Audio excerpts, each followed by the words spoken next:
अस्सलाम वालेकुम जी। आप देख रहे हैं doctor Umar Farooq astrology YouTube और फेसबुक चैनल। मेरे साथ डॉक्टर उमर फारूक साहब मौजूद हैं।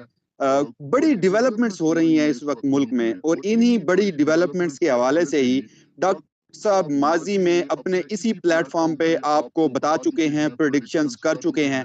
अब सुनने में आ रहा है, इतलात आ रही हैं कि कुछ अच्छी खबरें हैं। इस घुटन के माहौल में पाकिस्तान तहरीक इंसाफ के लिए कुछ अच्छी खबरें हैं। तो उस हवाले से डॉक्टर साहब से बात करेंगे, उसकी माजी की डॉक्टर साहब की जो प्रिडिक्शंस हैं उस हवाले से बात करेंगे। सबसे पहले डॉक्टर साहब, आपका हमेशा की तरह आज भी बहुत शुक्रिया। आप बताइएगा, आपने माजी में भी प्रिडिक्शंस की थी जिसमें आपने अपने नाजरीन को बताया था कि जी जो पाकिस्तान तहरीक इंसाफ है और इमरान खान है, उनका दूर दूर तक कोई मद्दे मुकाबिल नहीं है। और अब इतलात ये आ रही हैं कि वो जो सख्तियां थी वो अब कम हो रही हैं, और शायद ये कहीं ना कहीं समझ लिया गया है कि इस तरह पाकिस्तान तहरीक इंसाफ को मिटाना या दबाना नामुमकिन है। इमरान खान साहब के बारे में क्या बताएंगे आप? देखिए जी, हमने तो पहले अर्ज किया था कि इमरान खान साहब का जब जायचे पैदाइश हम पढ़ते हैं तो वो एक बड़ा स्ट्रॉन्ग जायचा है। और जैसा आपको याद होगा, लोगों ने तो हमें बड़ी बातें की जब हमने कहा कि खान साहब के हवाले मुल्क कर दें, 6 महीने में ठीक हो जाएगा। बड़ी बड़ी अजीब अजीब कमेंट्स लोगों ने किए। देखें, हमें अपना इल्म जो बताएगा हम वो बात करें। मैंने पहले अर्ज किया कि हम पाकिस्तान से मोहब्बत करते हैं, अपनी फ़ौज से मोहब्बत करते हैं, अपने इदारों से मोहब्बत करते हैं, लेकिन हम तो अपने सितारों का हाल बताते हैं। हमारी किसी से कोई तनाज़ा नहीं है।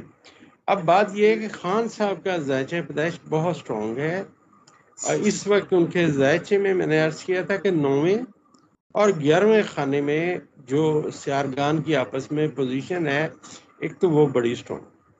दूसरी चीज़ ये है कि उनके जायचे में करंटली अगर हम देखें तो उनका 10वां खाना बहुत ज़्यादा मजबूत होता आ रहा है। इसलिए जब जायचे का 10वां, 11वां और 9वां खाना मजबूत हों तो ये समझें कि पूरा जायचा उसका तकरीबन मजबूत है। तो हमें पता था कि खान साहब बुनियादी तौर पे एक दिलेर आदमी हैं, और उनकी जो दिमागी कंडीशन है वो बड़ी स्ट्रॉन्ग है। ये कहते थे जी वो डील कर लेंगे, वो बाहर चले जाएंगे, और फिर लोगों ने ये कहना शुरू कर दिया जी मानस इमरान खान फार्मूले पे बात हो रही है।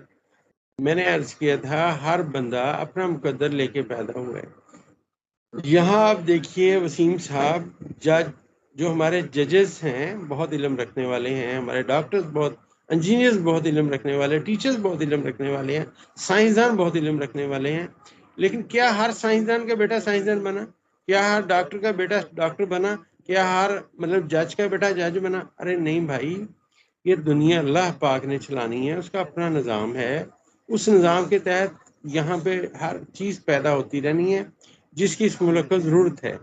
तो खान साहब का जायचा पैदाइश बहुत स्ट्रॉन्ग है। तो वो इंशाल्लाह, अभी आप देखिएगा कि जो ये कहते थे कि अभी तो 2 साल इलेक्शंस नहीं होने, पहले भी ये हो गया, अब भी ये हो गया, अब हम ये कर देंगे, वो जो बातें हो रही थी कि लेवल, क्या कहते हैं, फील्ड लेवल क्या है लेवल वो, playing field. Level playing field होगा। और जनाब, हजारों ख्वाहिशें ऐसी कि हर ख्वाहिश पे दम निकले। ठीक है ना जनाब? तो ऐसा नहीं है कि अभी नवाज शरीफ साहब वो कहते हैं आ रहे हैं। तो खैर, हम अपने सवाल तक रहते हैं कि खान साहब का जायचा पैदाइश बहुत स्ट्रॉन्ग है, करंटली जायचा भी स्ट्रॉन्ग है, और इंशाल्लाह वो अपनी जहानत से। और एक बात और बताता चलूँ, खान साहब के जायचा पैदाइश में जब हम उन्हें रीड करते हैं तो वो अपने टारगेट पे जाने की सलाहियत रखते हैं, और मेरे ख्याल में उनका जो टारगेट है वो बहुत ज़बरदस्त है, आइडियल है पाकिस्तान के लिए। वो अपने मुल्क को और अपनी कौम को आगे ले जाना चाहते हैं, और इंशाल्लाह ऐसी होगा। अच्छा डॉक्टर साहब, जो इस वक्त डील की बातें हो रही हैं, मैं ज़रा उसी पर एक और आपसे सवाल करना चाहता हूँ। जायचे से मुतल्लिक है, क्योंकि जो हमारी इतलात हैं उसमें खान साहब तक जो दो बातें पहुंचाई गई हैं और बड़ी तवातुर से पहुंचाई जा रही हैं, उसमें पहला ऑप्शन ये दिया गया है कि आपके तमाम केसेस खत्म हो जाएंगे, आपकी पार्टी को सियासत करने की आज़ादी भी होगी, आपके ऊपर मुश्किलात भी खत्म हो जाएंगी। तो आपने करना ये है कि आप मुल्क से बाहर चले जाएं। और जो दूसरा ऑप्शन उन्हें दिया गया है वो ये है कि आप 18 महीने के लिए नवाज शरीफ को अगला वजीर आजम मान लें, तस्लीम कर लें। खान साहब ने इन्हीं दोनों बातों के ऊपर बड़ा सख्ती से इनकार किया, और उनका यह कहना है कि मेरा एक मुतालबा है, मुल्क को आइन और कानून के मुताबिक चलाओ और फ्री एंड फेयर इलेक्शन कराओ, جس میں میری جماعت اور میں خود بھی کیمپین کروں. سوال یہ ہے کہ خان صاحب کے ذائچے سے بتائیں کہ کچھ لوگ جو ہیں انہیں ذائچے کا دلیل کا حوالہ اس لیے دینا پڑتا ہے کہ لوگ ابھی بھی کہہ رہے ہیں کہ خان صاحب ڈیل کر کے باہر چلے جائیں گے. خان صاحب نے تو انکار کر دیا. مگر ذرا ذائچے سے بتائیں کہ خان صاحب کے ذائچے میں کوئی سفر کا جو کھانا ہے وہ آنے والے دنوں میں خان صاحب کہیں سفر کر سکتے ہیں؟ چلے اسی سے ہم پھر دیکھ لیں گے کہ یا وہ ڈیل کامیاب ہوتی ہے یا نہیں. جی ہم پہلے بھی اس کا جواب دیں. اب دلیلی بات کریں گے نا ہم. جو بھی دیکھیں دنیا میں ایک علم ہے اسٹرالوجی، قدیم ترین علم ہے. میں تو طالب علم ہوں، میرے سے بہت زیادہ علم رکھنے والے لوگ ہیں. تو ذائچے کا قانون یہ ہوتا ہے جب تالے کا حکم اور نویں گھر کا حکم یہ دونوں آپس میں پازیٹیو ہو، جو چاند ان کے درمیان پازیٹیو ہو، ہم کہتے ہیں بیرون ملک سفر آئے گا. تو خان صاحب کے ذائچے میں اس وقت ان کا اپنا جو ذاتی ستارہ مشتری ہے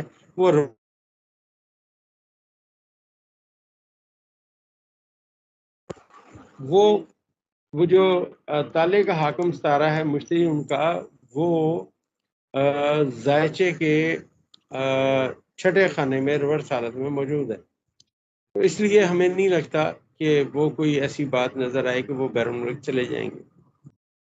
وہ بیرون ملک نہیں جائیں گے. ڈاکٹر صاحب آپ نے اس بار بھی وہی جواب دیا جو کہ obviously ہمیشہ کی طرح آپ نے ذائچے سے ایک دلیل سے، کیونکہ یہ سوال میں اس لیے پوچھ رہا تھا کہ بہت سارے لوگ اس وقت اس ملک میں ہیں وہ اس وقت بھی ماننے کو تیار نہیں ہے کہ عمران خان ڈیل نہیں کریں گے، مگر وہی آپ کی پیشن گوئیاں جو آپ نے ماضی میں کی ہیں وہ بڑی درست ثابت ہوئی ہیں. اچھا ڈاکٹر صاحب ایک اور سوال کا جواب دیجیے گا. آپ نے ماضی میں بلکہ 1-1.5 سال سے 2 سال سے تواتر سے ایک بات کہہ رہے ہیں، وہ یہ ہے کہ جی اب جو نواز شریف صاحب ہیں وہ ونس اپون اے ٹائم ہو چکے ہیں، اور اگر ہم عوام میں جاتے ہیں، ہم میڈیا والے، تو لوگ اتنے سخت ہیں، اتنی سخت باتیں کرتے ہیں نواز شریف کے بارے میں کہ جی ہم ٹی وی پر نہیں بتا سکتے. ایون کہ میں آپ کے سامنے یہ باتیں ڈسکس نہیں کر سکتا جو لوگ تاثرات رکھتے ہیں، جتنا غصہ ہے لوگوں کو.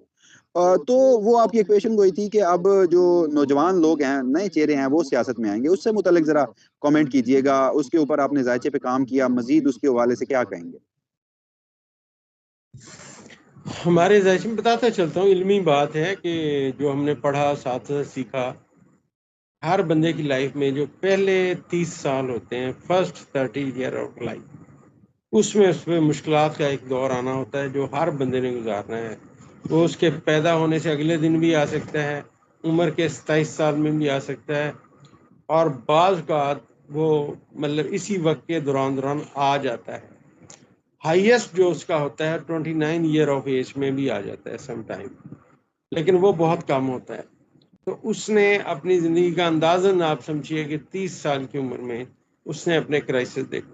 اسی طرح جن لوگوں نے کو عروج اور شہرت ملنی ہوتی ہے، وہ بھی عمر کے پہلے 30 سالوں میں اپنا وہ وقت گزار کے، مشکلات میں سے گزر کے، آگے آنے والے وقت میں وہ کندن بن کے سامنے آتے ہیں.